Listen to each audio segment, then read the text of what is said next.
Welcome to the Mayne Podcast. We continue our look into meme culture and the people behind the memes. Tonight, I have my co-host Skyler with me, and we got a new guest to the show, Alex Neverdousky.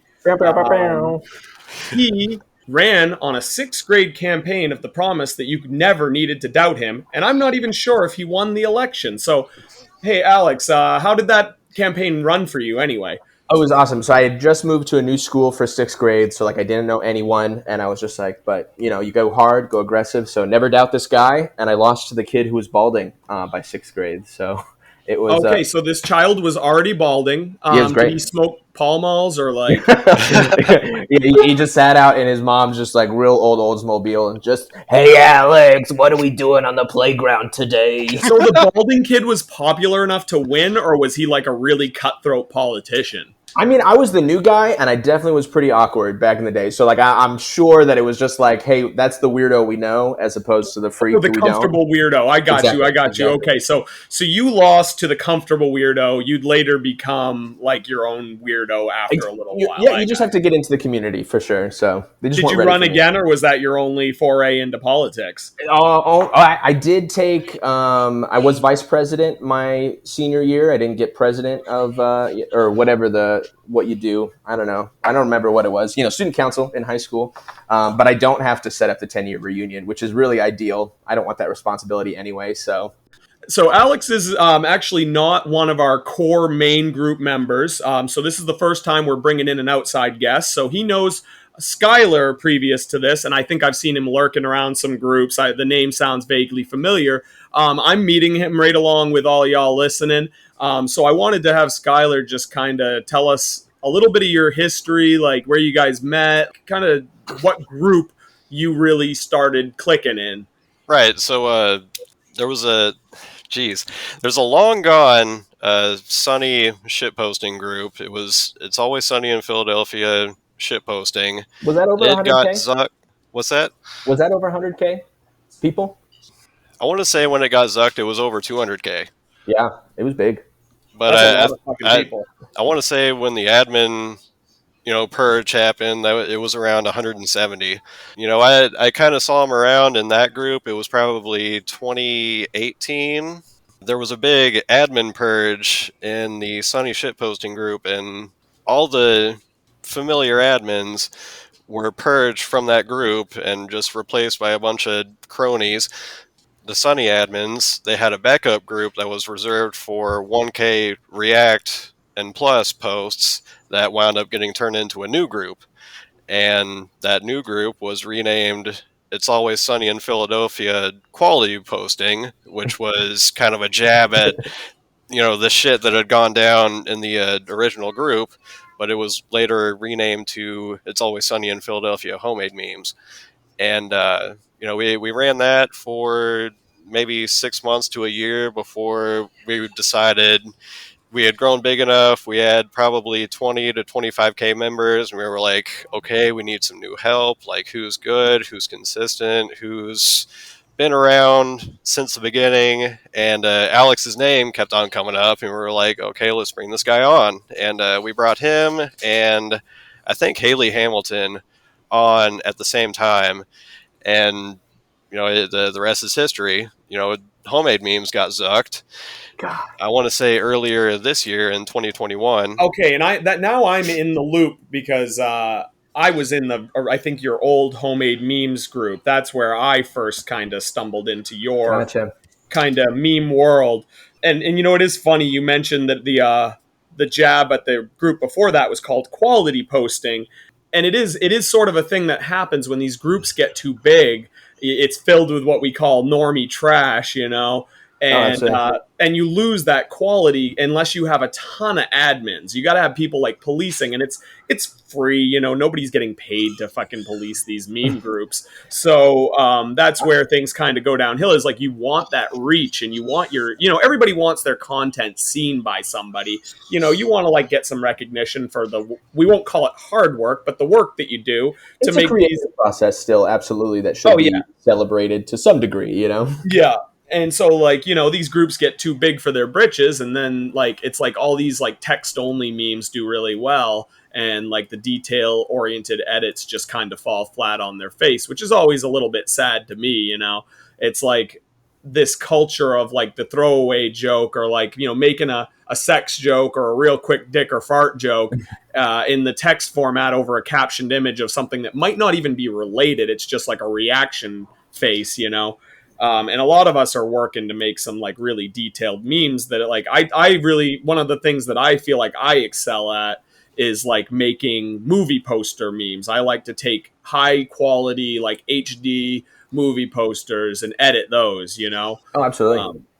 You know, everybody kind of has their like home base and, you know, their spot where they feel most comfortable. So like before we started recording today, we were talking about a little bit about the Mayne groups, and you know, this is called the Mayne Podcast, and so like my home is Mayne shit posting.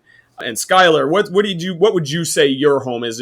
Are you like shit posting these days, or do you have somewhere that you meme more, like the GoldenEye group? I mean, I feel like I mostly post in mashups. I've been in kind of a rut lately. I think because of maybe like strikes on my personal profile. I don't feel like I've been getting the reach that I used to, and you know, the downfall falls kind of in line with where I got a strike on my personal profile. So I can't help but think that the two are linked. Yeah, but I still do mostly post in mashups, just occasionally in Oops.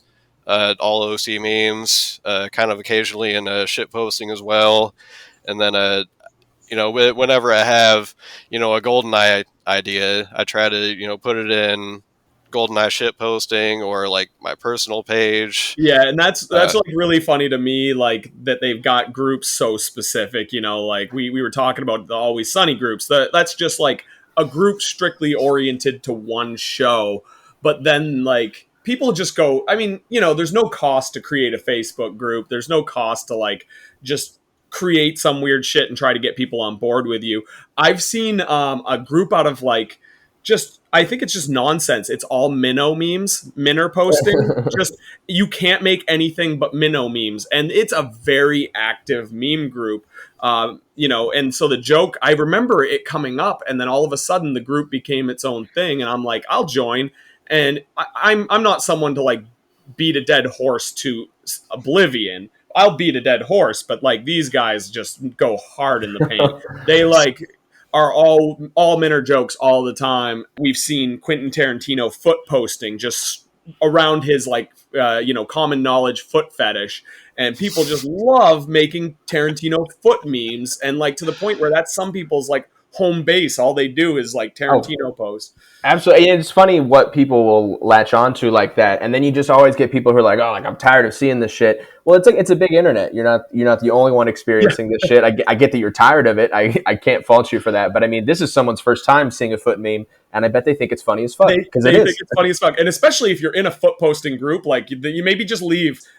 That's the way bandwagons go, even in the big groups that don't have such a narrow focus, is like people will latch on to something like Tarantino foot posting, and all of a sudden that's all anyone wants to do, because we're a one-upper community, you know. We're not trying to outdo each other, but we're like, what's the next thing we can do? What's going to be funny? What would be like the thing that hasn't been thought of? We're all trying to like drain the proverbial bag. Like we want to make sure that there's not a joke left unturned, you know. Anytime cock posting comes up in fucking Always Sunny, it's so good. Sorry, I didn't mean to cut you off, Skyler, but I was just about to mention the same thing, caulk posting, and then the big thing after that was Welch's fruit snack posting. Like, oh my god, just like anything relating slightly to the word crack that you could rhyme with cock or whatever, just like jamming it in there for no reason. Get me in on this cock posting, because I'm sort of confused. Like Skyler somehow always has a picture of cock every day. Like he really, like I'm a little concerned with how much cock he handles. So what is the gag here, and why is it so huge? Because I'm still in the dark on this one. I mean, I guess the gag is that, you know, caulk kind of, you know, sort of rhymes with caulk. Well, yes. Cock. You know, there's that entendre there, but I actually work in a caulk tube like manufacturing company. Oh, that's why you're always handling caulk tubes. So that is part of your job, is you're always handling these tubes. Yeah, and I mean, I catch myself like, making memes about, caulk tubes, but just like making memes about like my coworkers and caulk, and like, I don't know, I just like, I brought it up in the group chat, the Sunny group chat one day, and I was like, I'm just going to make some caulk memes today. Okay, okay. I never got the scoop on this. All right, that's cool. And the crazy thing is, I feel like we saw all these caulk memes, and we saw some great ones, caulk memes, excuse me. But then, like, I saw it spreading to other groups. Like, people were just taking caulk and putting it into other shit unrelated to us. And I thought that was like awesome. Wildfire. That recent, do you remember Family, where it was like a Vin Diesel meme? Yeah. I saw Family memes in Futurama groups. I saw it spread like wildfire across the internet. And that actually brings me to my least favorite bandwagon that will not die and probably will be going long after I'm dead, which is the fucking Riley Reid memes. Where people just every single word that rhymes with "come" has been rhymed at this point. Absolutely, 18,000 times. I've seen Nature's Valley granola bar. You're gonna make me crumb from no less than 100 people. I'm not even joking. I believe it. And everybody thinks they're original when they come up with these. Like, especially when someone comes up with plum, like a plumber. And plum, what people don't realize is plum is also a level term, and that joke even has been done. But people think they're fucking wicked clever when they like, oh fuck, you're gonna make me plum, and it's her as a plumber, and it's like that's not clever. And so like, I remember when it came out. Of course, I'm like anyone. I hop on a bandwagon. I like to jump on there. But that one just will not go away. And I'm usually not a dick to my friends, but I have a personal philosophy. I do not react to those because I'm hoping that they don't show them to me. I'm so the algorithm will stop. Stupid, squirty face. I just like I don't ever want to see her face again, and I see it like 100 times a day because of meme world, you know. Yeah, but if there were a Hall of Fame, it's going up there. Like whether that's like one of those it's not controversial. I mean, you may hate it, you may like I don't want this, but like no, I clearly hate it. It is iconic, you know. Yeah, and I had my fun with it, and I had some pretty out there ones, you know. But like after I finished beating that dead horse, it was like every incarnation of every person has done it 1,000 times, and I'm like, I'm over that one. But you have to be like really. They have to be like crisp. They need to be like I still don't get me, but like every now and then one hits me and I'm like, okay, you did it, but very rarely these days because they're almost all tapped now. But one that I really liked that took a life of its own was the recent phenomena with the sucking on chili dogs. And so it's just a line in the song Jack and Diane, right? John Cougar Mellencamp. Little ditty about Jack and Diane. And every fucking person listening to this right now is pissed at me because I just did that and it's stuck in their head. But everybody knows the line, sucking on a chili dog. And that blew up like nothing I've ever seen. Like, I saw videos where a guy had recorded him doing all the verses to the song, but it was just him doing it to the sucking on a chili dog. No, for our Always Sunny dancing, same video dancing group. Skyler did that for that chili dog song. It was great. Yeah, we've come 360 here. So that one was fucking hilarious. And I was in a group that was like, that's all they do. And then next thing you know, like we were talking about earlier, the group got too big for its britches and people are just posting chili dogs and then their dinner, like, and they're like, that's not the point of this group. We're making fun of John Cougar Mellencamp up in here. And they went rogue. These people were like joining official Mellencamp groups and like spamming. Oh my god, yeah, they were like spamming the shit out of these poor boomers who were just these boomers were so pissed because they were just like, John Cougar Mellencamp has a family. Like, don't do this to him. And like I always go in a little too hot when people go on the tirade, and I think I was kicked within the first day. But some people were like sleeper cells, they'd act like they were a Mellencamp fan, like infiltrate the community, start building up their like react count, and then they'd just go ham with the fucking chili dog sucking memes. And so it was a really funny thing to see that play out across the internet and into YouTube and all that, At this point, I think everybody's been in on that joke.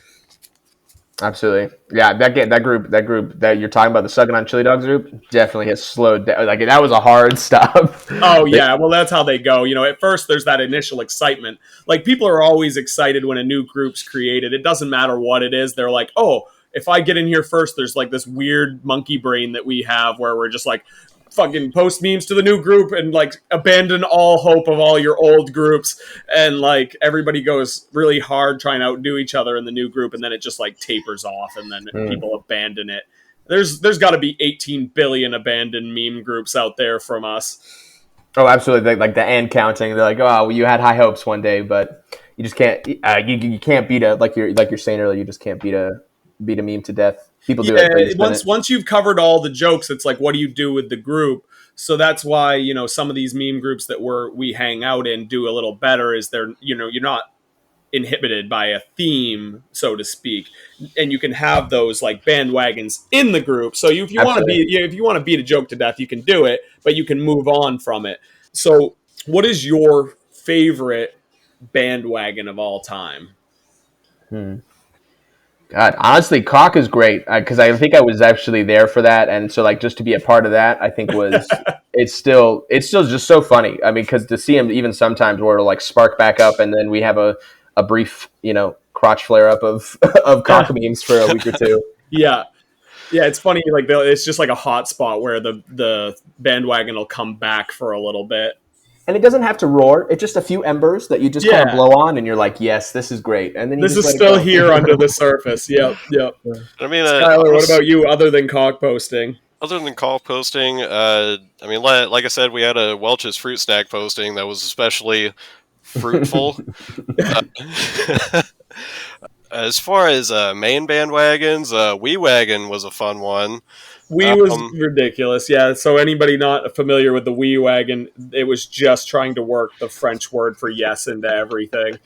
There was some crazy shit. There was a lot of stretching involved with some of those. Getting those people involved that may not normally make memes. They see a bandwagon, and bandwagons are easy enough to hop on if you have like a set kind of. Yeah, that's how a lot of people get their start, I feel like, is they see them and they want to be a part of it, and they see some low quality ones coming out, and they're like, well, I can do that, like I can at least download an app and try this out. So I think that is one of the beauties of when a bandwagon runs rampant, is like anybody feels like they can be a part of it, and that gets them in on their first meme maybe. Yeah, that is really a good way to get some of those real quiet people like into the spotlight, and the new talent that emerges from that it's really awesome to see. Oh, absolutely. I think you see it in Sunny all the time. You see a lot of new posters, or at least that only have a meme here or there. But I mean, if you have a template that is just like rhyme a word with the word clout, and that's all you have to do, like that's so much easier than trying to orchestrate something and then people get introduced to the idea of, well, I don't have to do just this line. There are other lines or other things that I can base it off of.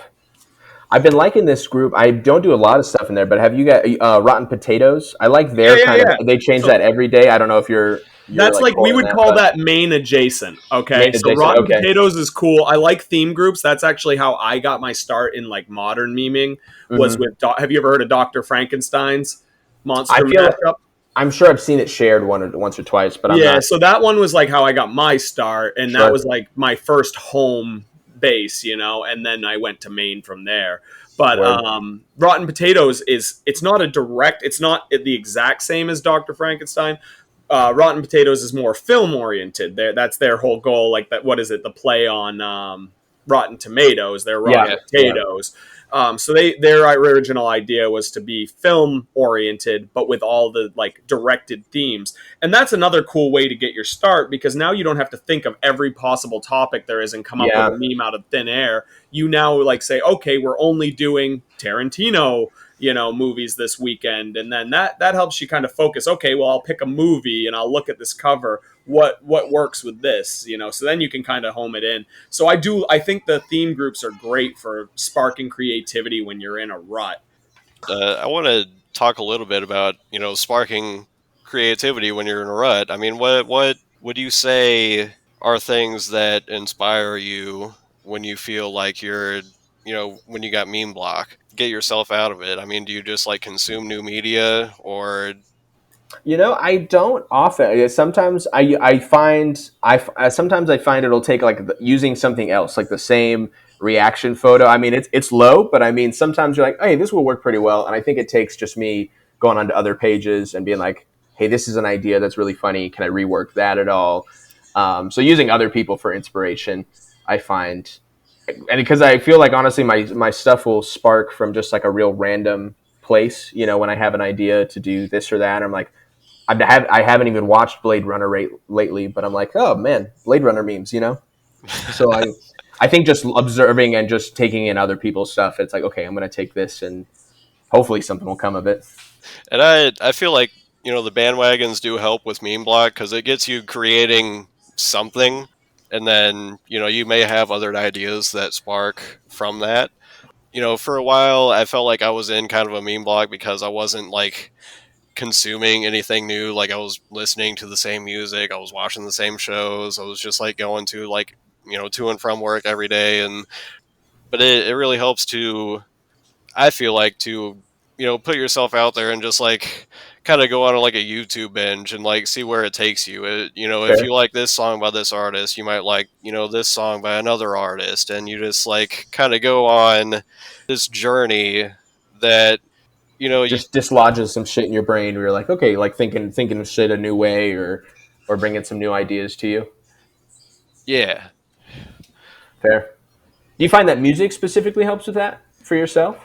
I find that music specifically, like I'm always trying to like rework the lyrics in like silly ways. Fair. Yeah, that's a Paul thing. Paul loves doing the like reworked lyrics. Like when he was on here, that was like the example he gave was, I'll listen to a song and start like just singing it in my head, and throughout the day morphing it until like you realize, hey, I've got like a pretty funny idea I've been working on, I could make this something. If I do stuff with lyrical stuff like that, I like to use what's given and then try to do something against that. Like I've done a couple of really good Sunny montages that are just set to like, Men at Work, a couple of Men at Work songs and Talking Heads, and I like to set it to what's given. I think I find overall like the puns and replacing stuff like that's less my bag, and it's still very impressive to see people do it, but I find I have a harder time just doing those like explicit switch outs that you guys seem very very good at. I did want to kind of talk about you're talking about these impressive switch outs. Do you feel like the meme community, like, do they gravitate toward certain celebrities for these mashups? I noticed that whenever I make a Dave Chappelle meme, those kill. People love Chappelle. I don't know what it is. Almost all my successful memes, I'll if I'm looking for one to do well, not just to be a joke for myself, I throw in one of my like time-tested celebrities, and Dave Chappelle's like always number one. It's like a Fred Durst is really hot right now. And what a genius! No, let's talk about that fucking guy, because you know what? That is such a genius move on his part. We all latched on to that, making fun of him, but that's exactly what he wanted. He feeds off that like energy of everybody talking shit about him. I mean, that's what his shtick has been for the last 20 years. We've all been making fun of his goatee and his stupid red hat, and he doesn't know it, but we meme him constantly even before his new stint, But he just re-sparked, like, with his little stunt. If nobody's seen it, Fred Durst from Limp Bizkit, like, recently re-emerged out of obscurity, and he looks like a boomer, and he's got gray hair. He like put on this whole look, wearing Vans. He looks like a dummy, like golf pants, and it's clearly like if your grandpa got into Limp Bizkit. And like honestly, like at this point, the music isn't going to attract anybody. We all know what fucking Limp Bizkit does for music. And I was like kind of beating myself up by listening. I had to know more, so I like saw one of their recent shows at like Lollapalooza or some shit, and I was like, why am I just sitting at home listening to Limp Bizkit? Because he was successful in what he was trying to do. He generated a lot of talk about Limp Bizkit and himself in general by just dressing up like a goon for a few photos. Like, we're easily manipulated. Yeah, like, yeah, who's the, like, who is it worse? The guy who's doing this, or the mass media who is like eating that shit up? Oh, we ate it up like with a spoon, dude. We were slurping up every last bit of his little ploy. And you know what? I said it when it first came out. I was like, this guy's a fucking genius. I mean, he's a dummy and he's a dubba, but he's a fucking genius because he's done exactly what he set out to do, probably tenfold. Like, he's got all the eyes on him again. Yeah, it's so funny when people want to roast that and be like, oh man, that's the absolute worst. But I mean, that guy is probably living a much better life than you. Just in the world and society we have created, he's probably doing better at it than you are. Yeah, well, I mean, yeah, he is the front man for Limp Bizkit. I don't know if you've ever heard of him. And I feel like maybe, honestly, his new look may have just been like a big elaborate joke just to play on the fact that he recently turned 50. So maybe he's just like playing up that grandpa stereotype. Like, yeah, whatever ploy he was up to, it's definitely working for him. Yes. Gary Busey. Why is he so memeable? I don't know. I actually don't know if I've ever made a Gary Busey meme, to be honest. Yeah, I don't think I have either. I've seen a lot of people because his face is ridiculous. Oh, my Adam Sandler memes. So my Adam Sandler memes always kill too. People love Billy Madison and Happy Gilmore. Like, yes. I did Slop Tarts that got like 1,000+ shares. Hope you like them extra sloppy. Yeah, and everybody's quoting the movie to me in the comments and like, hey lady, you're scaring me. And the whole debacle with the Speed movie poster where I did Peed, like the scene in Billy Madison where the kid pisses his pants. And like, I don't know, I was just feeling petty that one day when I found that poor guy who posted it to his page. And he just acted like it was his meme, you know, had signed his name.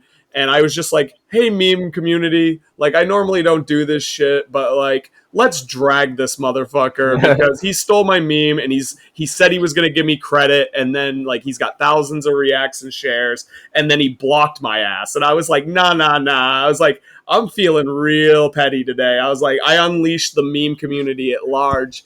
And they just like went there and dragged him. And like, it was a really like, it was a nice experience for me to know that everybody had my back, you know? It was just nice. And like the guy, like, so some weird dude from probably India messages me and I'm like, I got nothing to say to you. And he's like, listen, you're unblocked in the group. I've gotten rid of that guy. The Joker is gone. The Jonker. And we're making fun of him in our groups now, and like everybody's on board. It was like another fun bandwagon in Maine.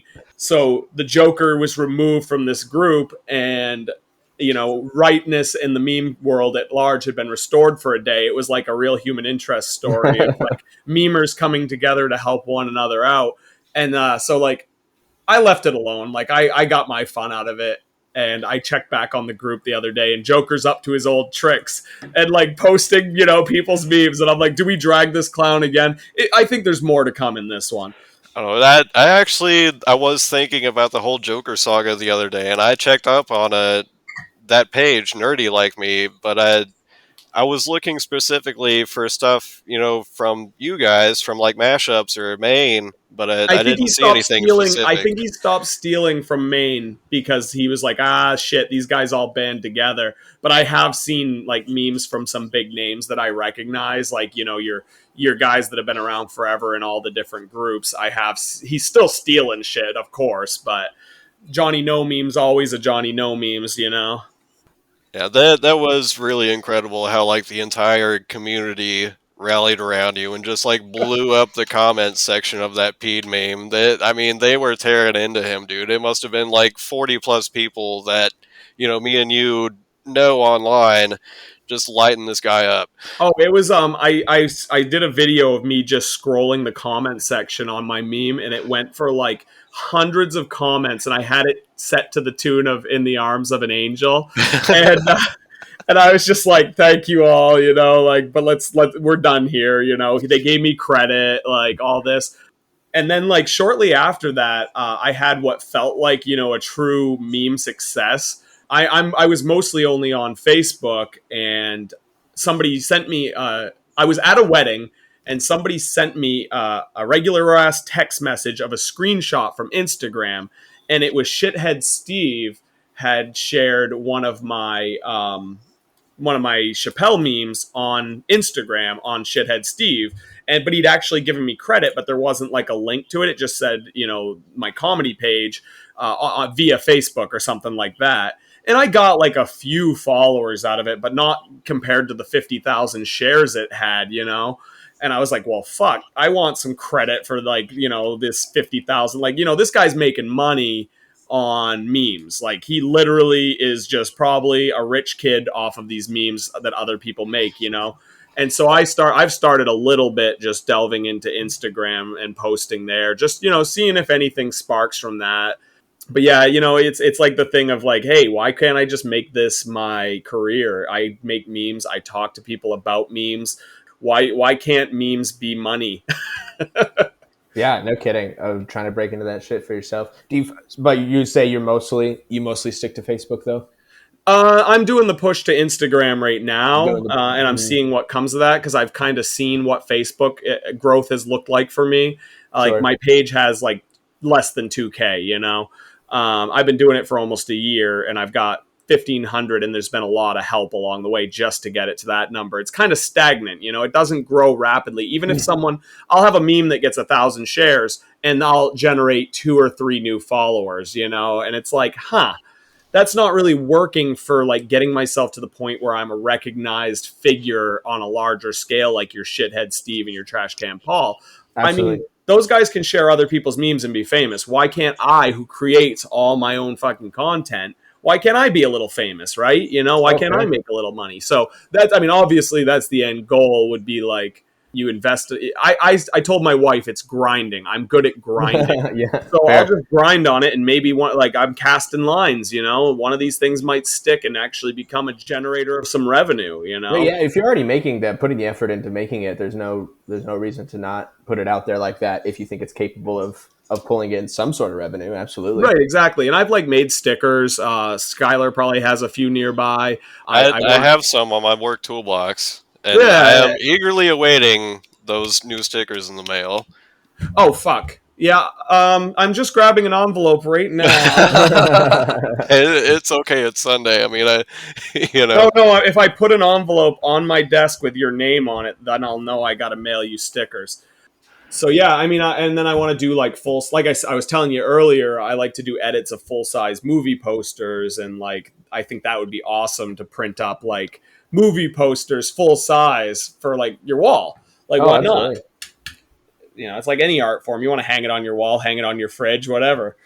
Absolutely, 100%. Freedom isn't free. There's a hefty fucking fee. Willie would be a great movie poster to hang on the wall. Like, yeah. I love some of those like ridiculous ones that I've made that I want. I personally just want them for myself, but I'm sure there's other people that would buy it. There has to be. Someone would actually pay money on that. People buy anything. People buy outrageous shit. People buy the dumbest shit. It's a fact. You might as well sell some of the dumbest shit. Yes, I think I could sell the dumbest shit. Skyler, are you pretty stuck on? Do you just do Facebook? Do you do memes anywhere else? I actually talked to I don't know how to pronounce his name. Honestly, it's Arcane or Arcan. Low. Yeah, Arcane, yeah. And I see him post on Facebook about like celebrities sharing his memes to their stories on Instagram or wherever, and I'm just like how do you build yourself up to that point? But I've tried making a meme page on Instagram. I don't really know how fucking like hashtags work, so I mean I try to hashtag just like random. Not like random, but like I guess related topics about the meme at hand, and I'll just like do like hashtag memes. I might like at the person that is the subject of the meme, but like it's just not generating anything. I don't really feel comfortable with Instagram, honestly. Fair. And I'm not broadcasting to anybody that I know really on Instagram, so I like making memes on Facebook for the people that I am familiar a lot with. of it's the community for sure. I think what I'm seeing so far off Instagram is like it's a way to get yourself out there, and if that's what you're trying to do, great. But like if you want just to hang out with your friends and like share a few laughs, I don't think Instagram's the place for that, to be honest. Like, and that's the thing. Like I don't love Facebook in general. We've talked about this before in the past, but really what it comes down to is we've made a lot of really cool friends just making stupid memes on the internet. And now we're talking about it on a podcast. And we are 36 minutes into this episode. I think that's plenty of time. Terrific. It was a great time. Thanks for having me. Yeah, absolutely, man. Hey, Alex, pleasure officially meeting you. And yeah, thanks absolutely. for coming on in a pinch. I will say, actually, we're running kind of long here.